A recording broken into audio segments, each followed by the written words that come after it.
सोले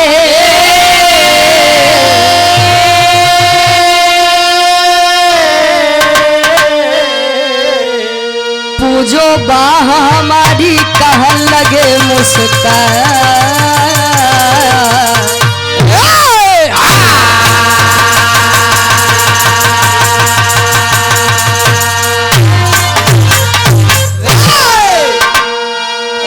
एक दिन राम सिया से बोले मन में अहंकार के सोले पूजो बाह हमारी कहन लगे मुस्कान।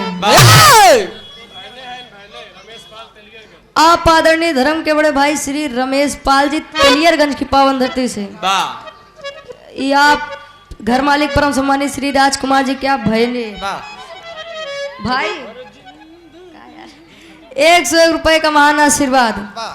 जब लंका नगरी से चढ़ाई कई के भगवान राम जी माई सीता जी लक्ष्मण जी के साथ अयोध्या नगरी में वापस आए जाई के श्री रामचंद्र जी सीता जी से कहते हैं कि का हमसे बड़ा वीर या मृतलोक में केहू बा का। हमका लागत है सीता तो का हमरे बाह के पूजा करे के चाहिए जैसी केहू नहीं जीत पावा। रावण ओका जिकरे 10 सिर रहन ओका हम मार गिराए कुंभकर्ण जैसा योद्धा का मार गिराए। हमसे बड़ा वीर तीनों लोक में केहू नहीं बा। माई सीता जी जान गई भगवान हमरे प्रभु के घमंड सर चढ़ के बोलत बा अहंकार हो बा। कभी जी बड़ी बढ़िया गजल के भाव में संकेत करत हिनका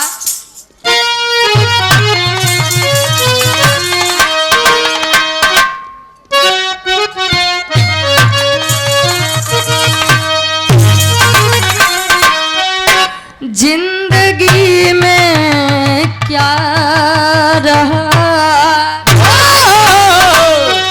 जिंदगी में क्या रहा एहसास मरना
जिंदगी में क्या रहा एहसास मर जाने के बाद होश में आता है मानो ठोकरे खाने के बाद। आज इस संसार के थप चलत बा यकीन भरोसा विश्वास विश्वास करबे ना टूटे कैसे और टूटे ना तो होश में कैसे होबे भाई।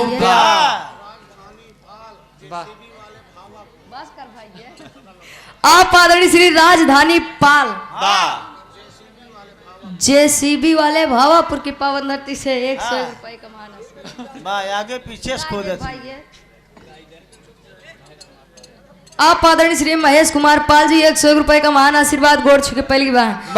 कवि जी भाव में बड़ी बढ़िया बात लिखा था इनका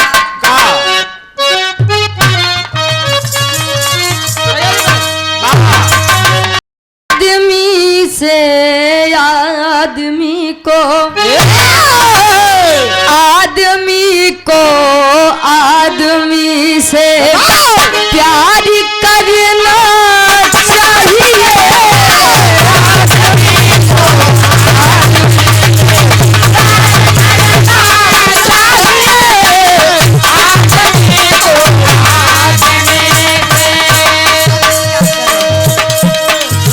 आदमी को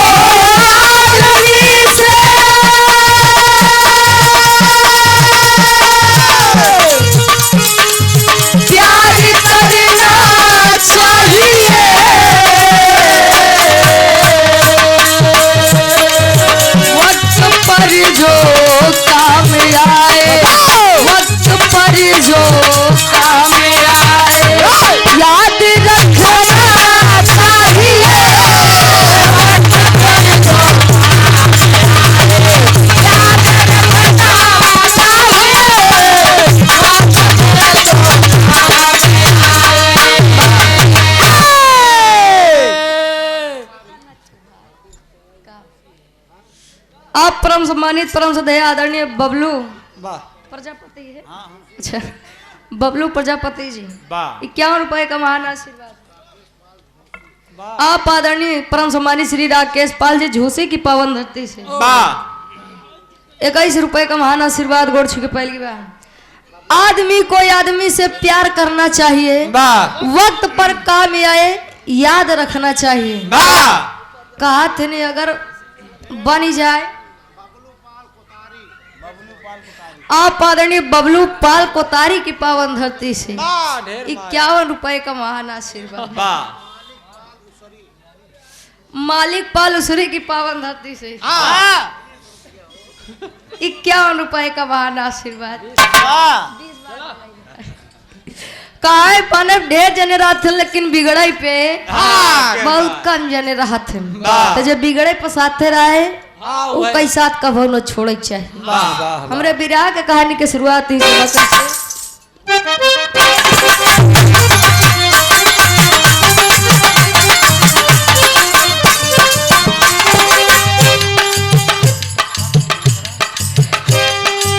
रावण का वध करके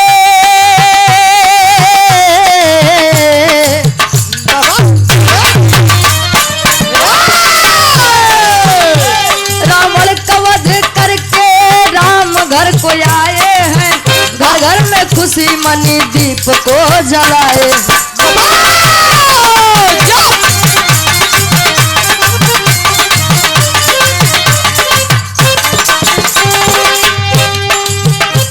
से बोले प्रभु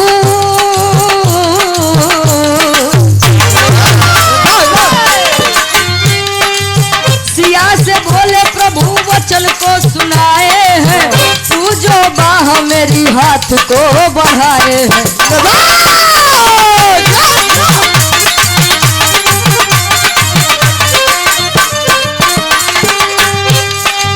सुनकर बात सिया उनको तब निहारा। सुनकर बात सिया उनको तब निहारा है। सुनकर बात सिया उनको तब निहारा है। सुनकर बात सिया उनको तब निहारा है। तेरा घमंड प्रभु मन में विचारा। तेरा घमंड प्रभु मन में विचारा है। तेरा घमंड प्रभु मन में विचारा है।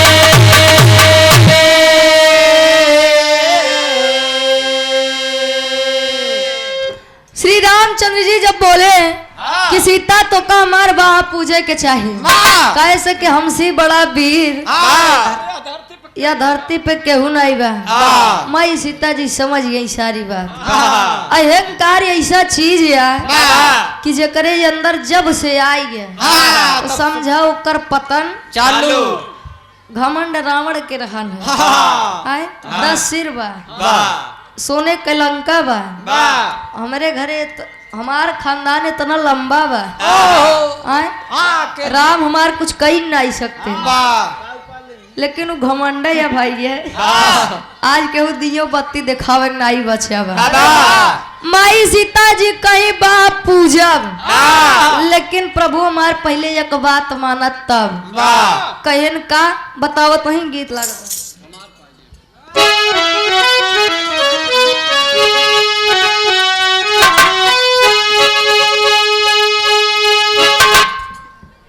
बड़ी बढ़िया गीत के संकेत करत हैं। कोनो नई नवेली दुल्हन का पंकज भैया का तिनका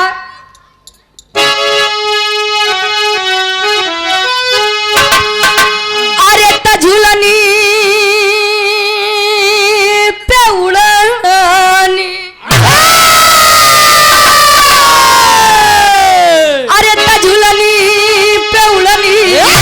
अरे जहाजिया उड़ादार हमार पाइजे बना जही जड़ादा। हमार पाइजे बना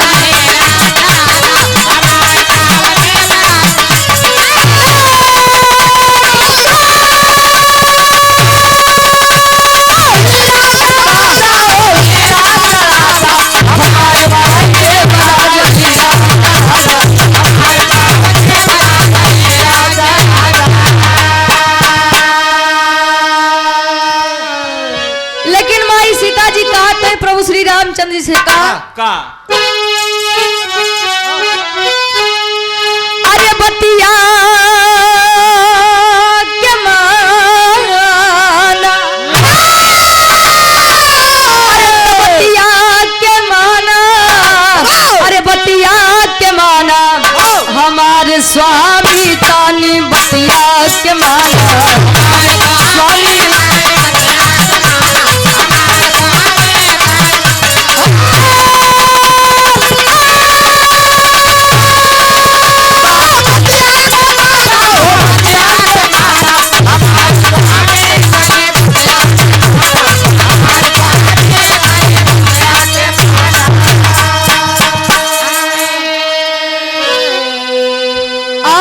श्री बाबा दीनपाल खिदिरपुर की पावन धरती से 101 रुपए का महान आशीर्वाद। बीरापुर की पावन धरती से आप परम सम्मानित दिनेश पाल जी बाबूजी के द्वारा 51 रुपए का महान आशीर्वाद। आप आदरणीय श्री संतलाल पाल जी बाकरपुर की पावन धरती से, अच्छा हो गया, बाकरगंज की पावन धरती से 101 रुपए का महान आशीर्वाद। आप आदरणीय पुनाई दादाजी श्री राम नरेश पाल जी ग्राम प्रधान साहब, ऊपर भगवान नीचे प्रधान, बीच वाले सब झंडू बाम। ओहो बीच वाले को ऐसो कतो गिनती ना होता है। 101 रुपए का महान आशीर्वाद। 100 में सबके नमस्ते प्रणाम स्वीकार हो। माई सीता जी कहीं प्रभु जी कहाँ भेजा था?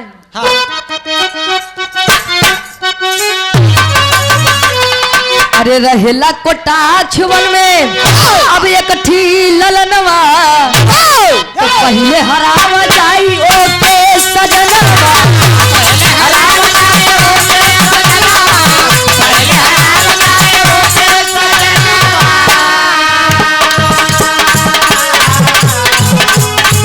अरे यही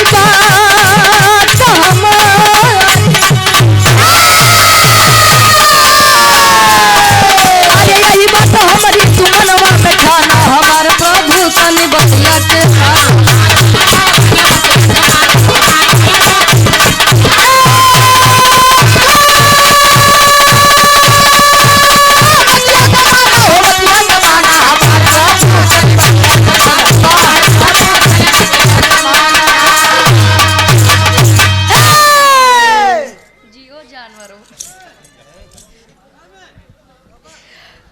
कोटाक्ष वन में जा एक लड़का बा, अगर ओका नाथ विजय सी हो जाबा, ओका पराजित कर देबा, ओका मार के गिराई देबा, तो हम खुशी खुशी आपका बाह पूजब। लेकिन पहले जाओ के मार के आवा। कदुआ डीह की पावन धरती से आप विराह गायक ने, अच्छा सूरज यदुवंशी जी 101 रुपए का महान आशीर्वाद गोड़ छू के पहली बार कहे। लेकिन वो लड़का बा कहे वही कोटाक्ष वन में कहे कैसन वीर बा। माई सीता जी बताओ तो प्रभु बात तो समय के बाद जब हमार बचपना रहन तब गीत बदल के भाई गया।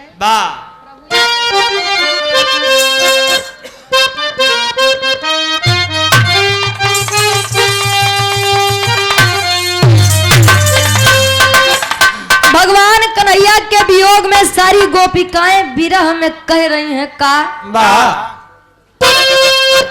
प्रभु आप बसो वृंदावन में,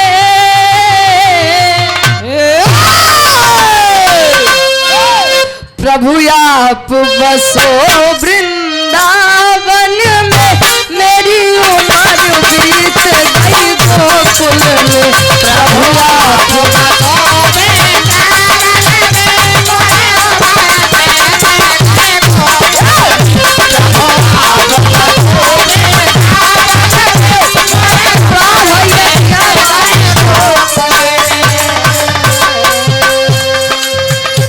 लेकिन माई सीता जी बतावत पहिंका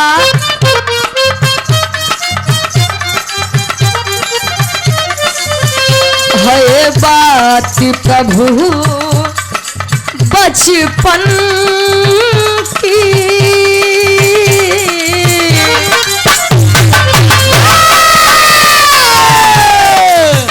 है बात प्रभु जी बचपन की, सखियन संग खेलन मन में गई। है बात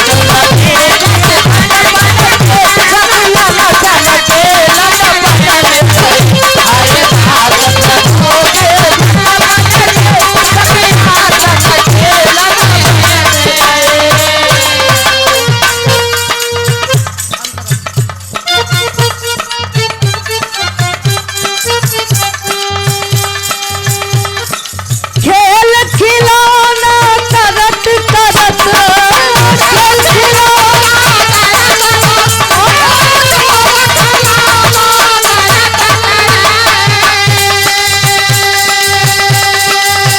एक बालक तैयार किया,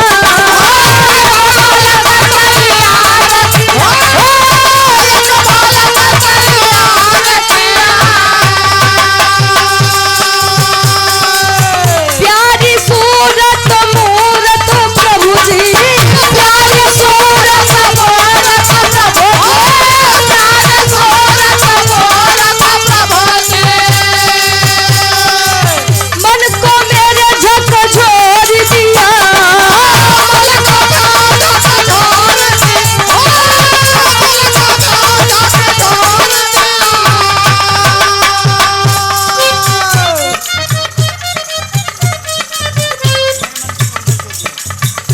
मेरे मन को तब झकझोर दिया।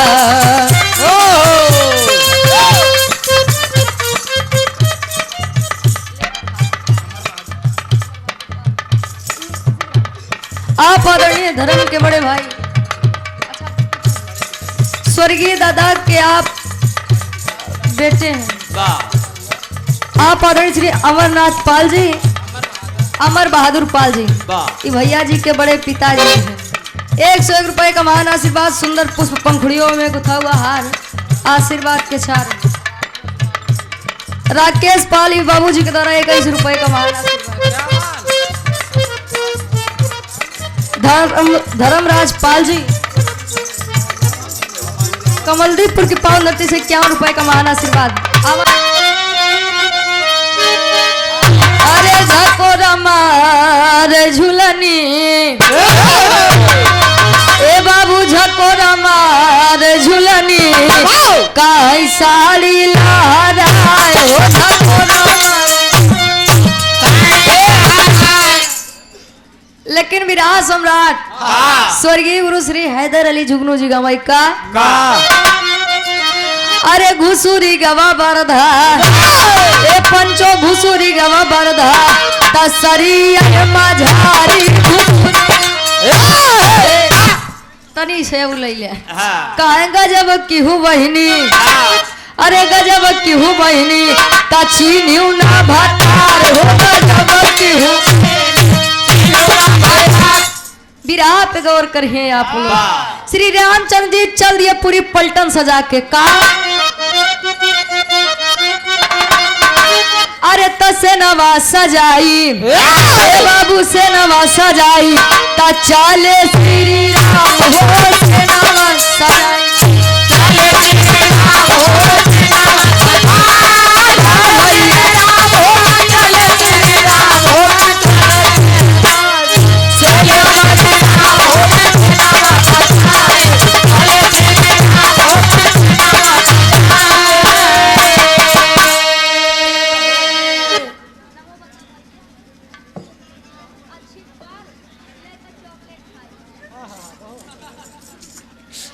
छोटा सा मुन्ना अच्छित पाल, ढेर सारा माया पुरस्कार। भैया तू चला है मंच पे, यह बहुत बड़ी बात है। आशीर्वाद दिला हम खुद ना आई, जगह जगह हम खुद ही मांगी थी, लेकिन पढ़ लिख के अपने जिला जवार के नाम रोशन करा भैया हो। इनकी नहीं मांगे खाई व्यवस्था मत छाने बहुत न मांगा मैंने सवेरे का लेवा। हाँ तो चमड़ा पीटा छोड़ भैया हाँ ये सब बेइज्जती न करा करा। जग में तुलसी दो बड़े, अरे जग में तुलसी दो बड़े, एक पैसा एक राम। काहे राम राम से मुक्ति मिले ही पैसे से सब। हमार जीव इतना बड़ा रहा उनका ही लौटाए दे। तू पाए होते शायद लाई लेते। गुटका श्री रामचंद्र जी चलिए कटाक्ष वन होता का है।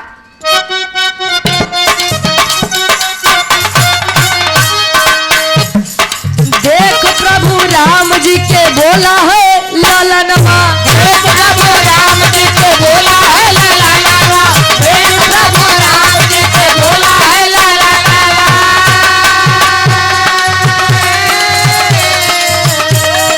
कैसे आया प्रभु बोला हमारे गोहनवा, कैसे आया प्रभु बोला हमारे गोहनवा, कैसे आया प्रभु बोला हमारे गोहनवा। अरे ललना के देखना,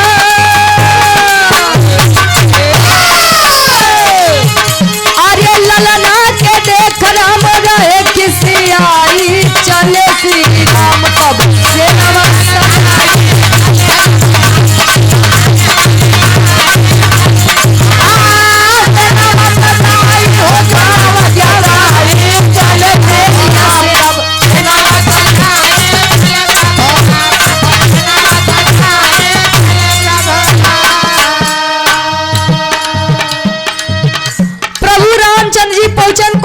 वन में जहाँ रक्तासुर था।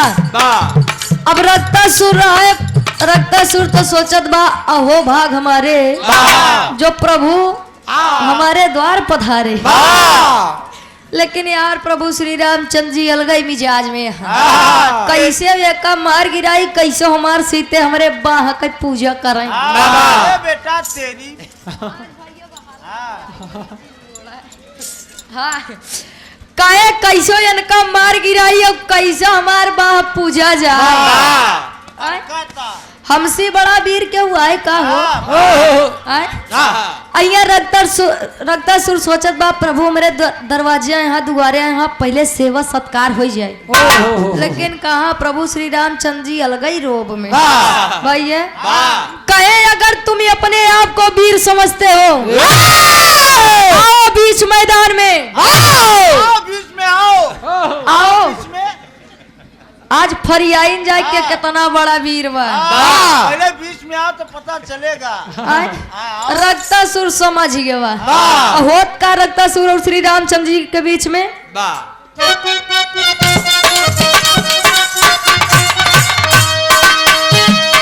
दोनों वीर वन में होला तब लड़ाई,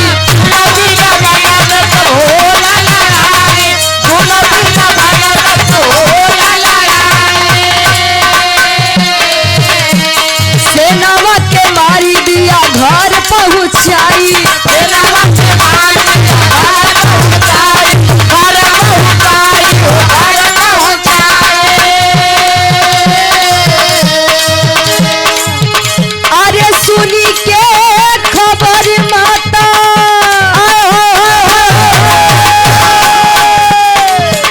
अरे सुन के खबर माता चली रही आई, चले श्री राम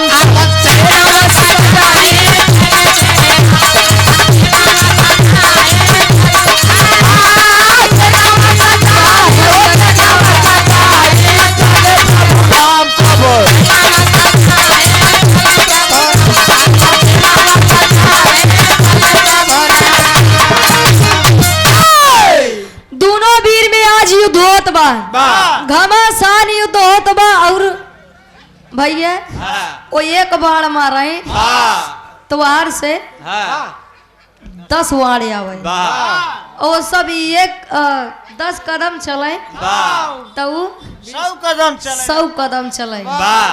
एक दुई गदा में तो सब पलटन अयोध्या नगरी पहुंच गए। हनुमान जी हरे मुंबई अयोध्या नगरी पहुंच गया। हनुमान जी भैया हनुमान जी का बल याद दिवावे पर माई सीता जी कहीं काम हनुमान मरवाई के आई है।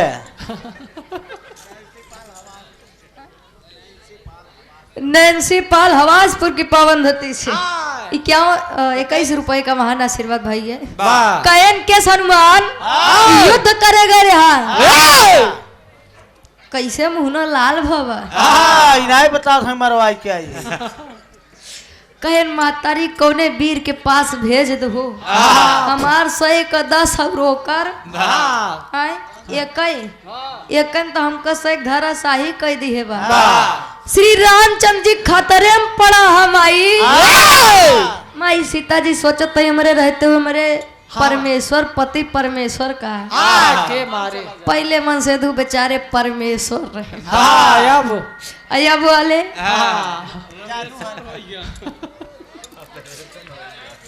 पहले मेहरारू अपने उनका मानत रही अब वाले दुल्हा भी आए पहले डेरात भाई ढेर आवे टिटिम्मा न करे साल 2 साल साथे रह जाए हमारी जिंदगी सफल फोन कहीं बिजी तो नहीं है वाह भाई ये मोबाइल तो दुनिया परेशान है माई सीता जी चल रही क्रोध में लाल चल रही वहां रक्तासुर के पास तेरी के भाव में कवि जी संकेत कर चला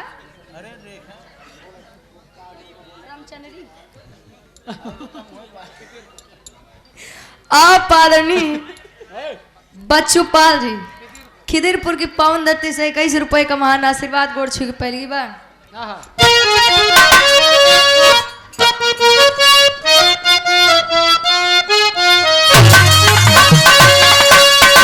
माता की ममता ज्वाला बन गई अरे माता की ममता ज्वाला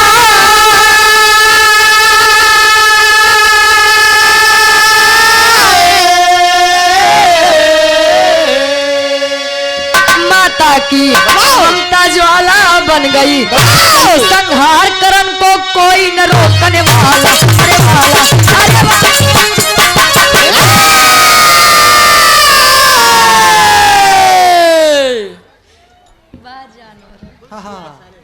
वाह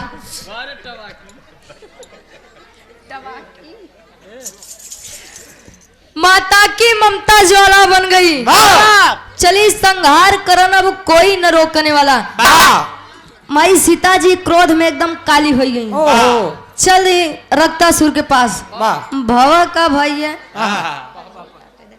पापड़ के भाव में कभी संकेत करता है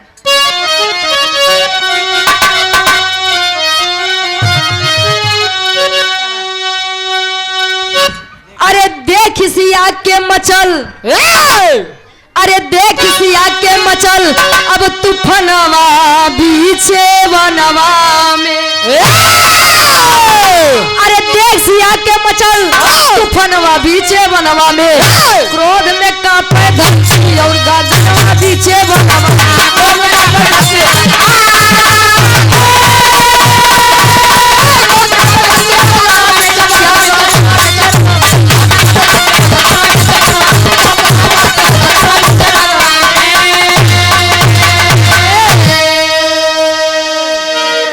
मचा के हाहाकार जब चंडी रूप बनाई है सारे देवता मिलके सोचे इनका के समझाई हो अरे सोच सोच के मन में अरे सोच सोच के रन में करे तूफानवा बीचे वनवा में क्रोध में कांपे धरती गगनवा बीचे वनवा में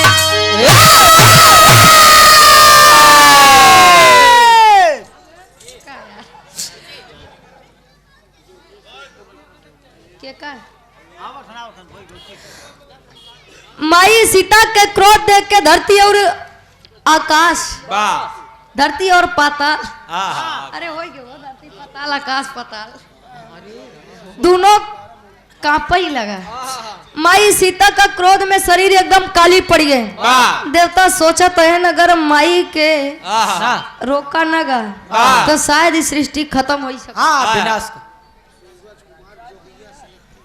जोगिया शेखपुर की पावन धरती से आप सूरज कुमार भैया जी के द्वारा 51 रुपए का महान आशीर्वाद बाबू लागत भैया धाई पी ले गोलू पाल मुआरी दूध वाले। वाह भैया, 101 रुपए का महान आशीर्वाद। गोड़ छू के पहली बार दाई दवाइया पी लेते हम दावत की नहीं पी पाई। रोशनी पाल यश पाल तिवारी का पूरा की पावन धरती से 21 रुपए का महान आशीर्वाद। यार माई सीता जी काली रूप में जब आई, जय बार रक्तासुर को मारे, जय रक्त नीचे पड़ाए, तय नया रक्तासुर दोबारा जन्म ले ले। ऐसा तो धीरे धीरे ढेर खतरा बढ़ जाता।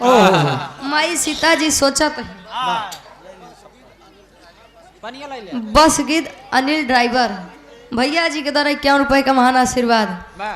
माई सीता जी एक हाथ में खप्पर और एक हाथ में भुजाली लई के जब खड़ी वहीं, जब रक्तासुर को मारी, जितना खून बहा वही खप्पर में लई के पिए लगी। धीरे धीरे इच्छा पिपासा प्यास और बढ़ने लगी। अल्लाह के भाव में कभी संकेत करत।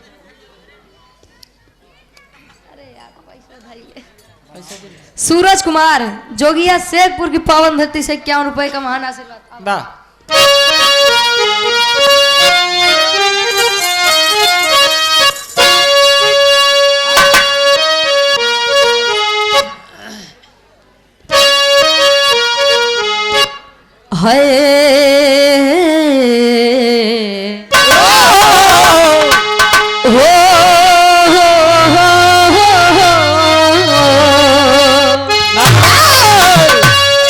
देवी देवता मिलके बोले सुना भोले दानी,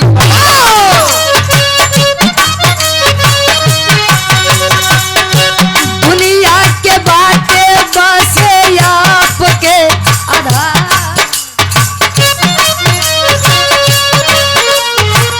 सुन के भोले दानी तब चल भइल रनवा पंचो।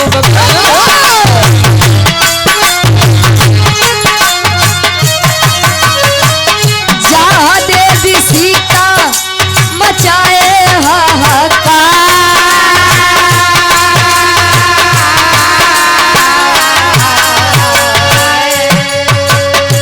रहिया में लेती गईले मारी के असनवा भैया।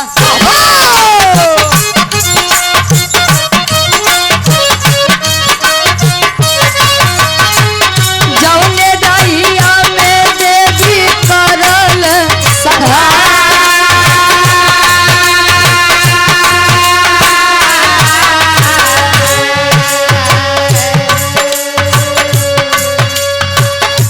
क्रोधवा में देवी नहीं पाड़ल पैरवा भैया।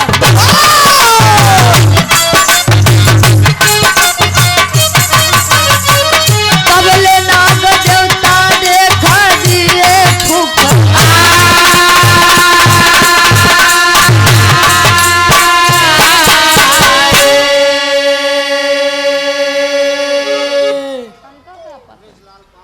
आप आदरणीय श्री ब्रिजलाल पाल जी, विनोद कुमार पाल जी ना रामपुर की पावन धरती से 51 रुपए का महान आशीर्वाद।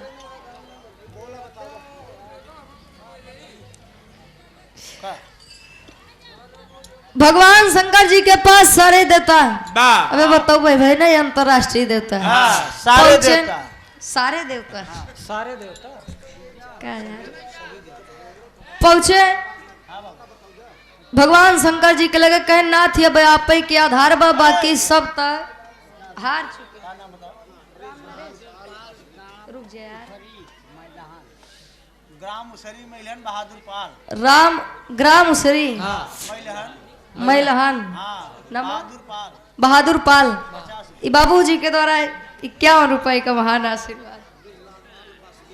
ब्रिजलाल पाल बसजीत की पावन धरती, बस गीत की पावन धरती से 51 रुपए का महान आशीर्वाद। गोड़ छू के पहली बार यार भगवान शंकर जी आए वही रण में जहाँ माई सीता जी काली के रूप में मारत कटत पूरी सृष्टि नाश करत जात रहे।